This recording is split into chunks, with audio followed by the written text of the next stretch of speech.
يا صباح الفل، عاملين ايه؟ يا رب تكونوا بخير. زي ما شفتوا كده انا حطيت الحله على النار، الميه تغلي. معايا انا فراخ، معايا اوراق كده زي ما انتم شايفين. انا طلبت ان انا اجيبها كبيره آه عشان هوريكم انا هعمل ايه. الميه غليت معايا. طبعا الفراخ انا غسلاها ومنضفاها ونقعها في المحلول بتاعها اللي احنا متعودين عليه. ميه، ملح، خل، ورق لوري، ليمون. خدت وقتها وصفيتها كويس، وزي ما وريتها لكم كده وسقطتها. وانا بعمل الاكل على فكره جالي تليفون ان حد هيتغدى معانا، فكان عندي صدور. طلعتها. انا بشيل الفراخ مغسوله ومعموله في المحلول بتاعها، وبشيلها لاي ظروف ان انا اطلعها اشتغل على طول. فطلعت الصدور دي ساعه ما عرفت ان حد هياكل معانا. لما عرفوا ان احنا هناكل ايه فبيحبوها جدا من ايدي. ايه هي؟ هنشوف مع بعض. خدت انا الصدور حطيتها كده للافراد إيه اللي طلبت ان هي تاكل معانا. نزلت بحبة ملح، فلفل اسود، عود قرفة صحيح، قرن فلفل شقته زي ما انتم شايفين، كام فص حبهان. آه قرن الفلفل بيدي نكهة جميلة جدا في قلب الشوربة. تمام كده. شايفين السمونية بتاعت الفراخ؟ هنسيبها على النار شوية كده. أنا معايا هنا رصين توم حلوين دقتهم بحبة ملح وحبة كزبرة. معايا أنا هنا طماطم مصفياها. هحط توابلها. حطيت فلفل اسود. انا هعمل كل حاجتها كده على البارد وبعدين هرفعها على النار. حطيت فلفل اسود، حبة كزبرة زي ما انتم شايفين واضح معاكم، حبة ملح. حكاية التوابل دي بقى انت اللي تحبيه تقللي تكتري. حطيت ما يعادل معلقتين زيت على الطماطم، او زي ما انتم شايفين كده. ازود معلقتين زيت كمان اهو. شايفين الكمية بتاعتها؟ لما احطها على النار انا هوريكم انا عايزاها قليلة ازاي. هاخد جزء من الثوم احطه على الصلصة كله، اقلبه كده في بعض اهو. حطينا ملح، كزبرة، فلفل اسود، زيت، توم. رفعتها على النار. معايا انا هعيش محمصاه سليم زي ما هو كده، كنت جايبه طازه رفعته على الفرن.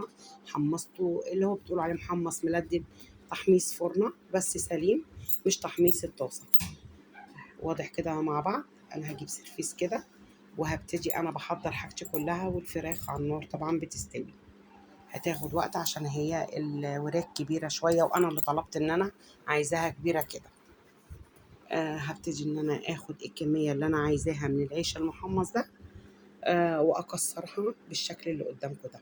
انا عايزه اكسرها يعني ايه، على قد ما اقدر تكون صغيره. هاخد الكميه اللي انا عايزاها بس مش هاخد العيش ده كله. بصوا نكسر كده كويس مع بعض. يكاد الفيديو يكون طويل شويه ولكن لذيذ جدا ولا اروع من كده. انا طلعت الفراخ زي ما انتم شايفين اهي، وزعتها بالشكل ده اهو.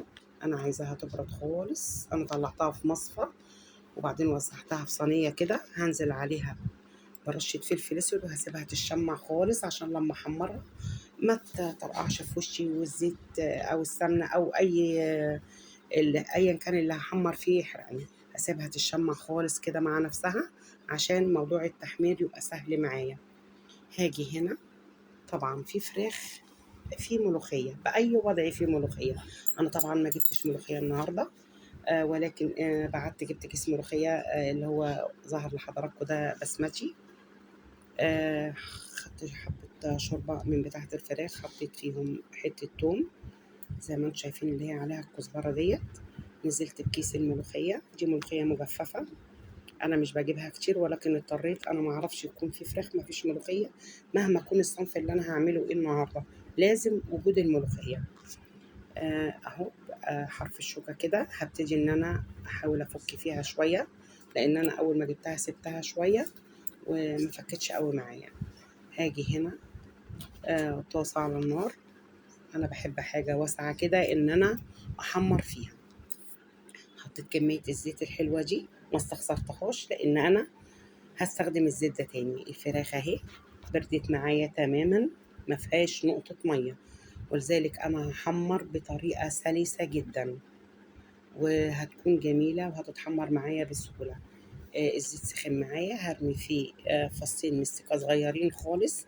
احنا قلنا دايما المستكه ما نكترش، عشان على قد ما هي رائعه في طعمها في الاكل، ولكن لو كترتيها هتضر ان هي هتديكي مراره، فاحنا نتحكم في حاجه زي كده. هاجي هنا الفراخ هحطها على وشها مش على ظهرها، احمر على الوش اللي فوق زي ما انا بحطه قدامكم كده اهو. بصي يعني الفكره بتاعت ان انا اشمع الفراخ ما يكونش فيها اي سائل دي، او اللحمه كذلك، ان هي مش هتضر كنت بتحمري نهائي. هبتدي كده انا احط جزء من الوراك وجزء من الصدور اللي غط لنا على غفله، اللي احنا نطلعها ونسويها مع الوراك. وقد ايه انا بكون فرحانه جدا لما اعرف ان حد حتى لو فاجئني ان هيجي ياكل. مش الأكل اللي بيحلي اللمة اللي بتحلي الأكل لما بتكون لمة مرغوب فيها وناس بتحبيهم. وقت الأكل ده بيكون عليه إن إحنا نتجمع كده لناس بنحبها. الأكل بيزيد جمال على جماله. زي ما انتوا شايفين معايا كده اهو. بصوا تحميرة الفراخ، بعتبر ان انا قلبت الصدور على جنابها زي قلية السمك، ما قلت لكم توقفوا الحاجة على سيفها كده تاخدي تحميرة روعة في كل اتجاه. شايفين ريحة المستكة كمان مع التحمير جميلة جدا. هبتدي انشل الفراخ كده، شايفين التحمير بسم الله ما شاء الله. جيت هنا انا هنزل ايه، انا معايا رز مصري. انتوا عارفين الرز انا بجيبه مغلف او معبأ، ما بغسلهوش. نزلت انا ديكي بقى كمية الرز اللي انت هتعمليها. انا معايا هنا ده كيلو رز. عرفتي بقى انا لما قلت حطيت الزيت هستخدمه مش هرمي حاجة منه اهو. بصوا دوت من الفراخ، طبعا مرموش.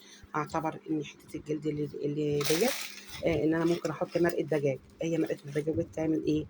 ما اكيد من جلود الفراخ. انا كده شوحت الرز كويس جدا. اهم حاجه نشوح الرز كويس جدا عشان يطلع معانا مفلفل. احط حبه ملح زي ما انتم شايفين وهقلب كويس. اهم حاجه تشويحه الرز، كذا مره احنا بنتكلم في تشويحه الرز، اهم حاجه تشويحه الرز اهو. نشوح الرز كويس جدا كده. هنبتدي هنا نحط على الرز انا مش هحط ميه، انا معايا شوربه من شوربه الفراخ. هنزل بالمقدار اللي انا عايزاه على الرز. قلنا ان مقدار الميه بيكون عقله صباع فوق الرز كده في في الحله بالظبط، ولكن انا ما حطيتش ميه، حطيت نفس المقدار اللي عقله صباع للرز كده شوربه. شايفين ولا اروع من كده؟ هتشوفوا أكلة ظريفة جدا من البيوت المصرية. هبتدي أرمي كام فص حبهان أو هيل أنا شقاه، وهغطي حلتي على كده وهسيبه مع نفسه وشوية وارجع له تاني. ابتدي يتشرب معايا خلاص اهو. هبتدي اديله حاجة ولا اروع من كده. انا حطيت مكعب زبدة وهغطي عليه. حتة الزبدة دي احنا قلنا قبل كده بتودي الرز في حتة تانية، حتى اللي احنا عاملينه بزيت. هبتدي هنا اعمل طشة الملوخية. شفتوا بقى انا التوم، رصين التوم الكبار جدا او رصين ونص بالظبط اللي انا حضرتهم. استخداماتهم هتكون في ايه؟ هاجي اهو انا كده خدت منهم. هعمل طشة الملوخية. بصوا الملوخية باينة عليها ان هي شربتها فعلا سمينة. الريحة ما شاء الله جميلة جدا. بحب الملوخية جدا على فكرة، جميلة قوي. بصوا شكلها انا موضحة لكم كده، مسلطة لكم الكاميرا عليها. شايفين السمونية؟ هنيجي هنا معايا طاسة، خدت توم من اللي انا فرماه اهو. هبتدي ان انا كده اقلي فيه زي ما انتم شايفين. طبعا انتم شايفين وعارفين الريحة بتاعت التوم عشق. بصوا الصلصة اللي وريته لكم في الاول بتاعت الفيديو قلت ازاي. انا عايزاها كده ايه، تقلت معايا، قلت فتقلت اهو. هرجع للتومة تاني كده. انا بعمل التومة على نار هادية عشان ما تتلسعش مني، لان انا شغالة في كذا اتجاه. هحط خل. قلت لكم الحاجات المعيارية ديت بتاعت الخل الملح الحاجات دي بتتحكمي فيها، دي بتاعتك انت بقى. انا كده حطيت خل. هرجع للعيش. هبتدي ان انا الينه بشوربة من شوربة الفراخ. كده احنا عملنا الملوخية وعملنا الرز وحمرنا الفراخ. احنا هنعمل ايه؟ اللي كل اللي بتعمليه يا شيف لولا ده بتعمل ايه؟ انا هعمل فتة فراخ، مش فتة لحمة، فتة فراخ مصرية، مش الفتة فراخ السعودية، لا. فتة الفراخ المصرية جميلة جميلة جميلة. جربي الفتة اللي أنا بعملها النهاردة دي، قسما بالله هتقولي ولا أروع من كده. كتير بنعمل فتة اللحمة، مش كتير بيعمل فتة الفراخ. أنا نزلكم بحاجة جديدة، وأنا لو مش على ثقة إن أنا بقول لكم اللي أنا بعمله ده قد إيه طعمه ولا أروع من كده. شيق لذيذ خفيف، الجو حر جدا النهاردة، والأكلات الخفيفة دي آه، يعني ما فيهاش صلصة كتير، ما فيهاش الكلام ده، بتكون لذيذة. طبعا أنا حطيت في السرفيس العيش بعد ما لينته، حطيت عليه الرز بتاعي، حطيت عليه كده فلفل أسود. هبتدي كده أنا بشكل عشوائي أحط صلصة، لأن أنا هسيب صلصة خارجية، اللي عايز يحط زيادة يحط. هنعمل ألذ سرفيس فتة فراخ. فتة فراخ فتة فراخ، هتدوقوها وهتعجبكم إن شاء الله. وعايزة أشوف رأيكم إيه، بس بعد التجربة إن شاء الله لما تجربوا. بصوا أنا هاخد كده بقية التوم بالخل، هوزعه كده على السرفيس كله، ولا أروع من كده، حقيقي رائع، يعني حاجة كده تحفة. بصوا بقية التوم أحطه فوق، شوفوا بقى التوم في قلب العيش من تحت أنا حطيت، وفوق الفتة نفسها بعد ما خلصتها. هبتدي كده انا اوزع الوراك الاول، تحسي كده ان هي فخدة ضاني مش ورك فرخة، من حجم الورك نفسه. بألف هنا لينا كلنا واللي هياكلوا معانا. جربي الطريقة، وإن عجبتك لايك وشير وسبسكرايب، وارفعوا معايا الفيديو عشان الكل يشوف فتة الفراخ اللذيذة الشيقة الجديدة من ايد الشيف لولا. يا رب الموضوع يكون عجبكم.